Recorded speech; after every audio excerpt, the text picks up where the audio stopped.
Clay is easily bent, molded, and shaped by a potter before being refined in fire where it's hardened.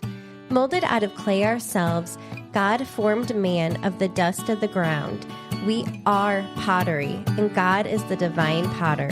Through his mercy and grace, he is able to reshape, remold, rebuild, and redeem us.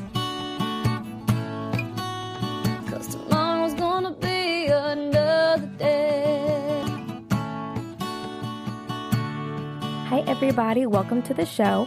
Today we have with us Rick, and Rick is going to share with us his story of putting his faith into action by walking across the United States to share his faith and pray for our nation. So welcome to the show, Rick. We're so happy to have you here today. Welcome, Rick. Thank you. I'm glad to be here. Absolutely. So can you share with us just where did this whole thing start? Where did you get this idea to walk across the United States? And what was your starting point in your ultimate destination? Well, I was studying the Bible one night, and I was reading Joshua chapter 1, verse 3, that said, every place you put the sole of your foot, you can claim. Come on. And I sensed in my spirit that God was speaking to me and asking me if I believed that. And I said, well, yeah, I believe it. It's in the Bible. He said, no, do you believe the principle? And I said, well, it's in the Bible. So, yeah, I guess I do. And he said, well, what do you want to claim? And I said, our nation. Yes. He said, then put your foot down. And I said, put it down where? He said, how much do you want to claim? And I said, all of it. He said, then put it down from one side of the country to the other. And that's how it started. It started just conversation with God. I prayed about it for a couple of weeks before I shared it even with my wife. And I said, I think this is what God's telling us to do. So we spent a year actually getting ready to do the walk. We started walking every day. We were not athletes of any kind, never done any long distance walking. So we walked about 1,500 miles the year before the walk across America. Wow. We bought all kinds of special equipment and 10 pair of shoes each and all different rain gear and the things that we needed. We talked to a lot of people who'd done long distance walking. And so on January 1st, we started at Santa Monica Pier in California. And our goal was to be to Washington, D.C. by July 4th of the same year, which meant we walked about 20 miles a day, 6 days a week for 6 months. Wow. That is amazing. So what did your wife say whenever you told her this? Like, was she like, okay, like, let's do it? Or was she like, oh my gosh, what? Well, the first response was, can we ride bikes? And I said, no. I said, there's actually a spiritual principle here about putting the sole of our feet down. Absolutely. And we also felt like there was a spiritual principle of agreement in prayer, that where two or three of us agree in prayer, there's more power. So we agreed that we would do it together every step of the way. We wouldn't tag team it, but she and I would both walk every step of the way. And it's about 5 million steps each that we took. Wow. And we prayed constantly, talked to hundreds and hundreds of people, prayed for thousands of people. We saw amazing miracles. We saw God do some things that we've never seen before. We've never been closer to God than when we were doing this walk, because we knew he had to carry us. We knew that it was his strength that was going to do it. And we had a lot of physical issues, but God was faithful every step of the way. Had some financial things, but God supplied every penny that we needed. And it was really an amazing journey. It changed our lives forever. Wow, he's so faithful. So what were some of the miracles that you saw along the way? I'm curious. Well, we saw lots of them. Some of them were physical. When we were in Russellville, Arkansas, I had a very serious accident. I spilled a cup of boiling coffee on my lap and ended up in the emergency room. And from there, they transferred me to the burn center in Little Rock, Arkansas. And they told me that I wouldn't walk for 2 weeks at least. And I also had some other injuries to my back and to my finger. I dislocated my finger when I fell. I don't really remember what happened because I think I was in shock. But my wife says I jumped up and turned around a couple of times and then fell. I have no memory of that. But that was on a Friday morning. And on Monday morning, I walked. We didn't walk the whole 20 miles that day. We walked 5 miles. But here's the miracle part of the story. Not only did God do a physical healing so that I could walk, but we had finished on Thursday night in a little town called Morrilton, Arkansas. And the next morning, on Friday morning, we would have started walking normally about 7 o'clock in the morning.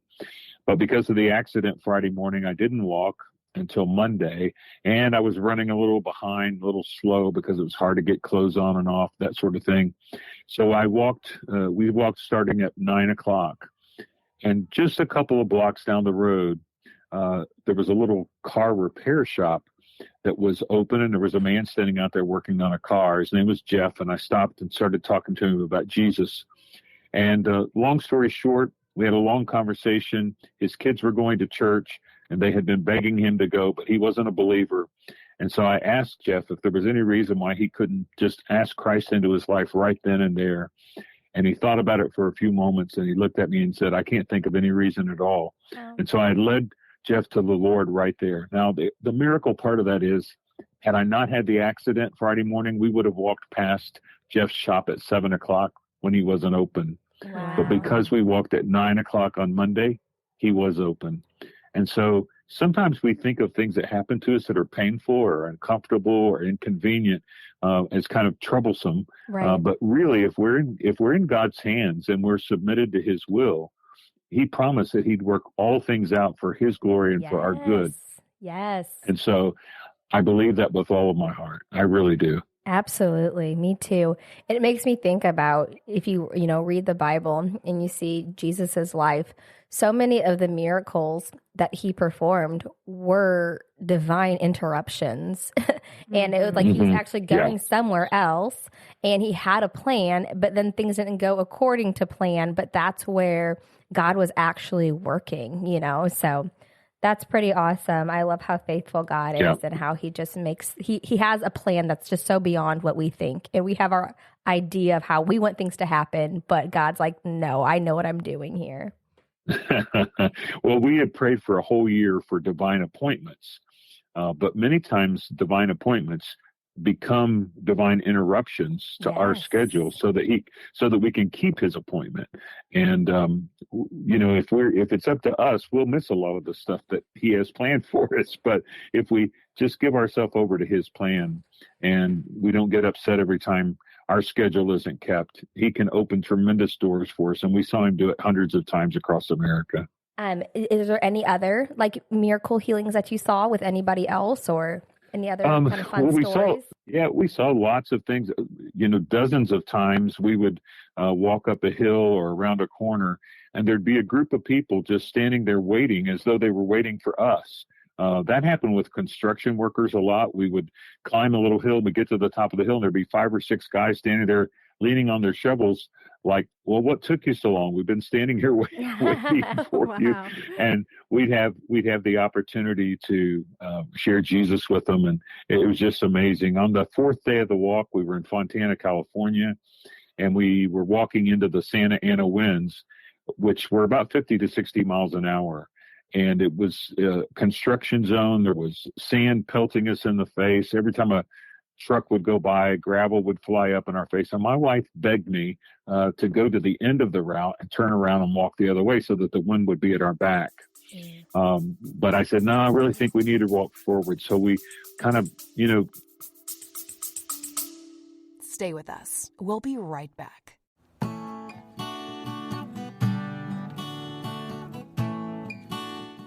Hey, Clay Nation, Jessica here, and I've got some exciting news for you. Now you can show off your love for Clay Podcast with our brand new merchandise collection.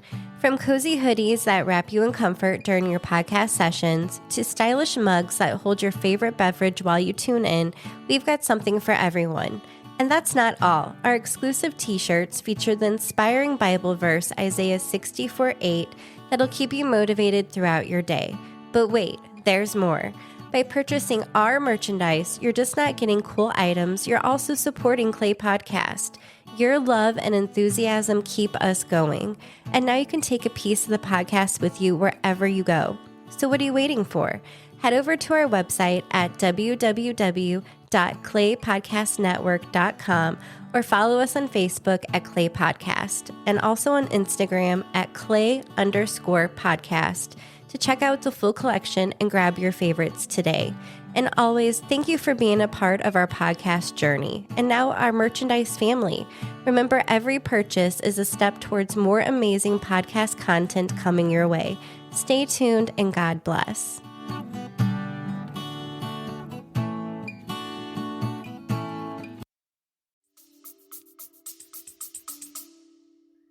Gritted our teeth and tried real hard. We made it to the end of the day. When we looked down on the street at the end of the day, someone had spray painted. We have a picture of this. Someone had spray painted on the actual road, on the asphalt, 2 arrows, one from the direction we just came, one to the direction we were getting ready to turn, and the name McKinney, which is our name, USA. What? And so it was just like God was saying, you're on the right path. This is what I ask you to do. I'm just affirming that, that you're doing the right thing. Don't worry. Don't give up. And if we had turned around and walked the other way, we'd have missed that. Yes. Right. So, it was just one thing after another like that. Really, really just hundreds of stories that are all unique and have to do with people. We walked through 5 Native American reservations. And again, there were just Native Americans standing out like at the end of a road or a gate waiting for us to get there. People in front of buildings that would not normally have been there were there. We routed ourselves through every major city that we could between Los Angeles and Washington, D.C. So like Albuquerque, Flagstaff, Amarillo, Texas, Oklahoma City, all the way across Little Rock, Arkansas. We did that so that we could talk to homeless people and people living under bridges, people living on the streets. We constantly buy $5 McDonald's gift cards so that we could give them a gift card so they could eat a meal. We didn't want to give them money, but we gave them gift cards. And when we were in Oklahoma, we had a lady who pulled up beside us and offered us a ride, and that happened a lot. We said, no, we're supposed to walk. And she said, well, I won't tell anybody. I said, but God will know. And that's what's important to us. So she went down and she bought our meal in the next town. And it was waiting for us when we got there. And she had left $100 bill for us and also paid for our meal with a $100 bill. And there was some change. So when we got the change, we had a total of, we had also fed our support driver. And so we had $33 change plus the $100. And we got down the road a couple miles and we met a man who was trying to get to Durango, Colorado. He had a job waiting. He was a drug addict who'd been converted, and he started actually witnessing to me, telling me about Jesus. So we had a great time to share. He said, I'm trying to get there. I have to be there by Monday to get this job. And I said, well, how much do you need to take a bus? Because he was hitchhiking. Mm-hmm. And he said, I don't know. We called. The ticket he needed was $163, and he had $30 in his pocket. Oh my gosh. And so with the $133, we had just gotten in the $30 he had, we had enough for his ticket. So we went down to the bus station and actually got his ticket for him, put him on a bus to Durango. So, I mean, down to the dollar, we just saw God do this over and over and over. Wow. And every time it happens, it builds your faith, and you just come to the place you believe God for everything and anything because he's able to do it. He is. And I love how you guys positioned yourself in a way that you were completely dependent on him. And that just shows how much faith you even had, because to walk across the United States, and I mean, there's so much I'm sure that goes into that we don't even know. But you guys did it and you trusted God. And I love how he blessed you guys along the way through other people, but then he used you to bless so many also. It's like that lady gave you the money and paid for your meal, but then you were able to give the extra money to that man. It's just amazing how God works. And he really uses his people as salt, the salt of salt and light in this world. So that is awesome. He really does. And that woman who left the money for us actually has become a lifelong friend. She is very dear. We just saw her a couple months ago. She is a faithful supporter of our ministry. We talk back and forth several times a year. And she sends us a Christmas card every year. It's just, we have lots of folks like that who have become great friends. One of the people, we had a support driver who came each week. Most of the time, we didn't even know them. They'd heard about the walk on the radio, K-Love Radio, Moody Radio, all promoted the walk. And so we had people volunteer to come and drive the support vehicle, which stayed within 3 or 4 miles, had extra clothes and food and medicine, all that sort of thing. Yeah. And so we had a woman who came and she drove for us, and she was a big NASCAR fan. And it just so happened the day she was driving for us, the very first day, all the NASCAR haulers went by on their way to a big race. And she got so excited. She was just so thrilled. And we had a great time that week. She saw us witnessing and sharing. At the end of the week, she told my wife, she said, you know, I really had fallen away from God. I really wasn't very serious in my commitment to him, but seeing you guys witness all week and actually starting to witness myself to people who've come up to the van, she said, I'm going to go home and make a new commitment of my life to really be a witness. Well, she came home, took the NASCAR training to be a chaplain, became a NASCAR chaplain, and she's still doing that on the side, but she's become the pastor of a United Methodist Church in Cincinnati, Ohio. We just spoke at her church a couple of weeks ago. And that all happened because of an indirect effect of her coming to drive for us on the walk. And so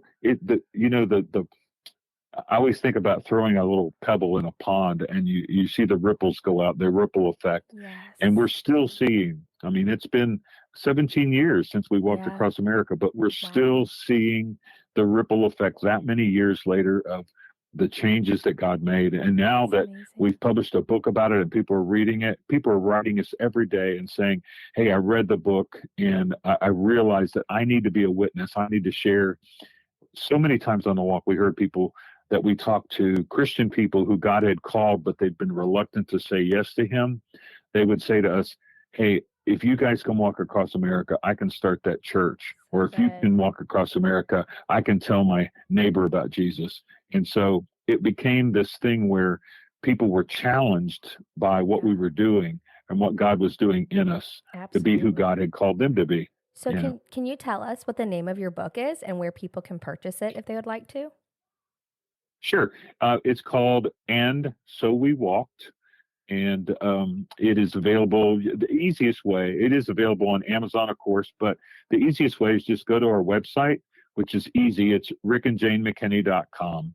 And the reason I ask people to go there is because there's so much information there. You can see pictures of the walk. You can see a video that was taken during the walk.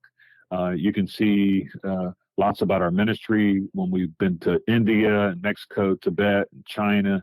And we've taken the gospel around the world, and you can see pictures of all those kinds of things. I write a blog that's on there that's free that people can look at, but rickandjanemckinney.com, or if they'd rather go to Amazon, that's fine. It's available on audiobook just starting last week, and it's me reading the audiobook. So a lot of people have already written and said, hey, we read the book first and then we got the audiobook, but the audiobook's so much better because it's you reading and telling these stories. So that's available. And we just came out last week with a children's book. We took the story, reduced it to 42 pages, had an illustrator illustrate all of the writing that we did, and it's available for children. And we have a goal right now. We're raising money right now. Our goal is to put this book in 500 pediatricians' offices and children's hospitals so that when people go to the doctor, they can read this book while they're waiting. It'll take about 10 minutes to read the book. We all know you're going to wait at least that long at the doctor's office. And so it gives them a chance to read the story about Jesus. If they're already a Christian, it encourages them to share Jesus with other kids. And we already have the first shipment of 100 books, and we're getting ready to distribute them this week. And it's going to be great. Pediatricians all over the country will have this in their offices for kids to read. That will be amazing. Yes, that's incredible. And we'll make sure that we link all that as well. And Grace and I actually have 6 kids in between us. So we will definitely be getting that and reading it to our kids because that's just incredible. And I just want to say before, we end this, thank you so much for your faithfulness. Thank you so much for pouring into this nation with your intercession and with just doing all the groundwork. I mean, just getting out there and sharing the gospel to the least of these, sharing it with the homeless and the broken and everyone who God put in your path along the way. I believe God is going to bless, and he has blessed and is going to continue to bless all of those efforts, and that you're going to see the ripple effects of what you and your wife did for generations to come. And I don't think you're even going to see the fullness of what has occurred until you're in heaven, and you'll be able to see how God used all those seeds that you planted for His good, I received for that. His glory. Yeah. So just bless you. Yeah. We're so thankful for you and your wife. And is there any words of encouragement that you would like to give to any of our listeners who are, they love God, they want to serve God, and they're just kind of not sure of practical ways, I guess, to put their faith into action? Is there any little tidbits you could give? Absolutely. I have one piece of advice that I give everywhere I go, and that is my wife and I made a commitment. We've been married almost 50 years, and we made a commitment when we got married that, one, we would always love Jesus more than we loved each other. I love it. And two, that the answer would always be yes. We told God that the answer was always yes before He asked the question. Sometimes we treat God like we treat our best friend, and our best friend comes in and says, would you do me a favor? And we say, well, what is it? Right. And I think we talk to God like that. God says, I've got something for you to do. And before we say yes, we say, well, what is it? But we made a commitment that the answer was yes before He asked. That way you never have to discuss it. You never have to think about it. It's never up for grabs. You don't have to get a legal pad and split it down the middle and put the pros and cons on either side. The answer is just yes. And so I believe with all my heart that God uses people who have already said yes to do extraordinary things, and things that He won't ask anybody else to do, because He wants the answer to be yes. He doesn't want you to think about it or consider it or, look at it as an option. Right. He wants you to be obedient. And so we just tell God yes. And every day it's yes. We just had a deal tonight. My wife, we go to bed early because we're both teachers. I teach at the university, and she teaches at the high school. And so we get up at 5 o'clock in the morning. We usually go to bed at 9 o'clock at night, She just got a call this weekend from a women's department at my university who wanted her to come and serve on a panel. And she won't be home till about 10:30, 11 o'clock at night, which is very, very late for two old people like us. And so I could hear the conversation. She had it on speakerphone, and she looked at me and I looked at her, and I could tell she was thinking that's awful late. And then she just said out loud to me, but the answer's yes. And so she's going to speak at this conference tonight because it doesn't matter if it's inconvenient. And I told her after she hung up, God will honor that. We'll be fine tomorrow. We won't be sleepy. God's going to take care of us because we told Him that the answer is yes, and it is. And so it's just that important to us that the answer always be yes to God, and He has honored that all of our life. I love that. That's so powerful. And I just want to encourage also anyone listening. This thought just kind of came to me as you were speaking. So I think it's, a God-inspired thing. You might not be at a place where you can walk across the whole United States right now, but you can walk your neighborhood. You can walk your subdivision. And so a very practical thing that you can start implementing is going on prayer walks and claiming that territory. Like Rick said, there was power in agreement, so you can go with your spouse or a friend, and there's power in actually putting your foot to that territory and claiming it for the kingdom of God. So that's something I want to start doing with my husband. Yeah, that's great. And actually, if they will go to our website, there'll be a little pop-up that comes up to sign up for our email list. And if they do that this month, I'm giving away a book I wrote about prayer walking. So if you're interested in prayer walking, just go to the website and click on that pop-up, and it'll give you a free download for a book on prayer walking. I love it. Perfect. That is awesome. Yes. I'm going to do that right after we get finished. I know, right? All right. All right, Rick. Sounds great. Thank you so much for being on here. And we just pray that you have a blessed day. And we really appreciate you taking the time for us. Yes. Thank you so much. Thank you. We really appreciate you. Thank you for tuning in to another inspiring episode of our podcast. And our deepest gratitude goes out to our guests for sharing their incredible journey with us. If you're drawn to stories of deliverance, miracles, redemption, and testimonies, then we invite you to be a part of our show here at Clay Podcast. Your story could touch hearts and ignite hope. Join us in spreading faith and inspiration by completing the guest application on our website, www.claypodcastnetwork.com. And as always, a huge thank you for listening. Your support means the world to us. God bless. We don't need a man.